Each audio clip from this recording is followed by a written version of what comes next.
दैनिक सकाळचा 93वा वर्धापन दिन आणि या स्नेह मेळाव्यात अनेक मान्यवर मंडळी उपस्थित आहे. अभिनेत्री गौरी देशपांडे आहे आपल्यासोबत. गौरी, खरं तर विविध प्रदर्शनं आहे, व्यंगचित्र आहे आणि वर्धापन दिन सोहळा. सकाळ म्हणजे सगळ्या कलाकारांसाठी कुटुंब आहे. तुझ्या काय प्रतिक्रिया? मला वाटतं सकाळ माझ्यासाठी नेहमीच खूप वेलकमिंग राहिलं आहे. माझा पहिला अवॉर्ड फंक्शन जे मी अटेंड केलं होतं ते सकाळ प्रीमियर अवॉर्ड्स होतं. त्यामुळे तेव्हापासून सकाळ परिवाराशी माझे संबंध जोडले गेलेत. आजच्या दिवशी तर सकाळला खूप खूप शुभेच्छा. माझे सकाळशी संबंध जे जोडले गेलेत ते तसेच वृद्धिंगत होत राहूत, उत्तरोत्तर वाढत राहूत. या एक्झिबिशनविषयी म्हणायला गेलं तर खूपच सुंदर. सकाळच्या पहिल्या अंकापासून इथे एक्झिबिशन पृष्ठ आहेत अगदी 1932 पासून.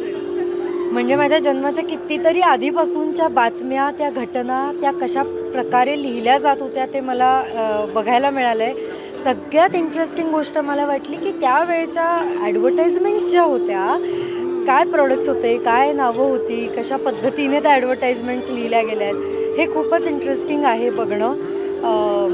मी खूप एन्जॉय करते आहे एक्झिबिशन आणि सकाळला खूप खूप शुभेच्छा. आपण बघतो की बातम्या आणि त्या पद्धतीने काय पद्धतीने लिहिल्या जात होत्या, त्या पद्धतीच्या बातम्या असतील आणि त्या आत्तापर्यंतचा हा सगळा प्रवास या प्रदर्शनातून अनुभवता येतो. खूप खूप धन्यवाद प्रतिक्रिया दिलीस. थँक्यू. महाराष्ट्रातील सर्व बातम्यांचे विश्वासार्ह व्यासपीठ. सकाळच्या सर्व सोशल मीडिया प्लॅटफॉर्मला लाईक, फॉलो आणि सबस्क्राईब करा. तसंच सर्व नोटिफिकेशनसाठी बेल आयकॉन प्रेस करायला विसरू नका.